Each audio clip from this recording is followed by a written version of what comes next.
Good on you, comrades. Sorry I can't be there. There's plenty confronting the union at the moment. You've been following what's going on with Patrick's and automation and halving of the workforce in Botany. We need to secure understandings. I mean, it's extraordinary, isn't it?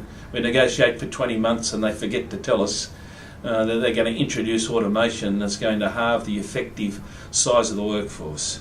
Bit of an oversight, and we're going to hold them accountable on that. We got all of the issues to do with shipping legislation, making sure that the new legislation translates into quality long-term jobs and secures our coastal shipping industry. We have a massive amount of problems confronting us in the area of security, maritime security cards with attacks on the rights of Australian maritime workers to have proper access to that and not have it taken away from them by the various authorities and regulations and political spheres of influence. So there are many things that we have to do, and unfortunately I'm caught up in those. But I know that what your considerations will lead to over today and tomorrow will be a stronger Northern Territory branch. It's essential to the overall health of the Maritime Union of Australia. It's an area of great opportunity for us and great growth and great challenges. You've had a change in government recently, and again that just tracks the overall drift away from the Labor Party, which ultimately works against the interests of working men and women in being able to secure decent jobs, respect on the job from the employer.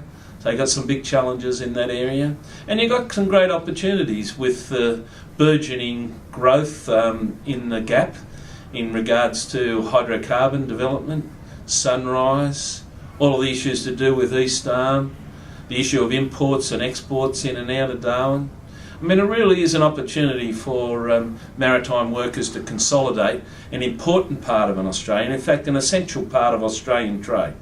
There's a whole bunch of industries, maritime related, including the pearling industry and fishing industry, where there also provides opportunities for us to grow our membership and grow the number of working men and women that are properly covered by trade union agreements, Maritime Union of Australia.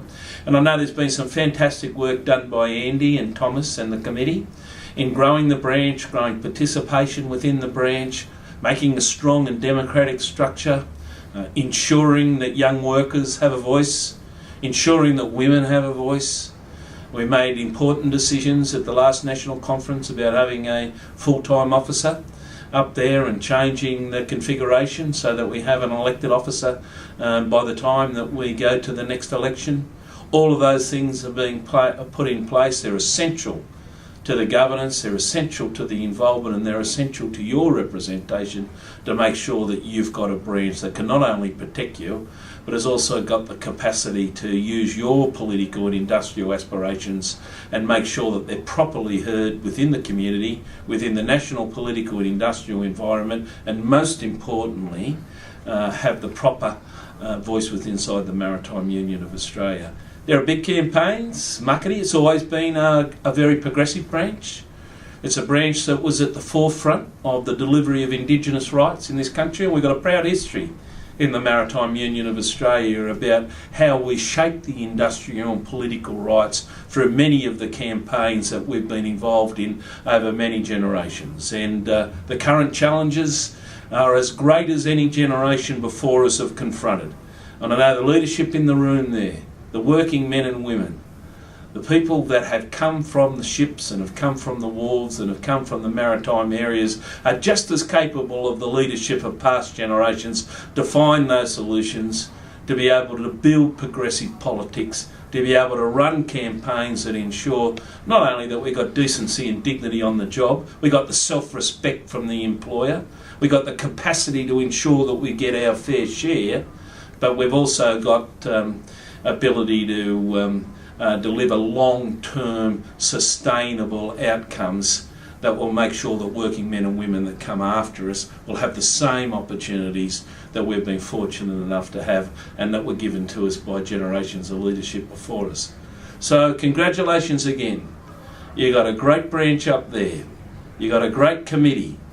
You've got fantastic leadership in Andy and Thomas, and we look forward to making sure that Northern Territory continues to grow.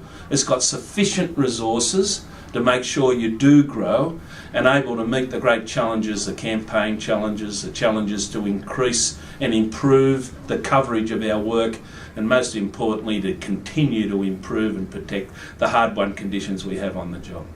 I can't be there. I'm there in spirit. I'll be there at some point in the future. Ian Bray is up there and there are national officials up there. We are a single union, but that single union takes every individual worker along with us, and none are any more important than any others. And I know Northern Territory fight from the front. You're in a tough environment, a tough industrial environment.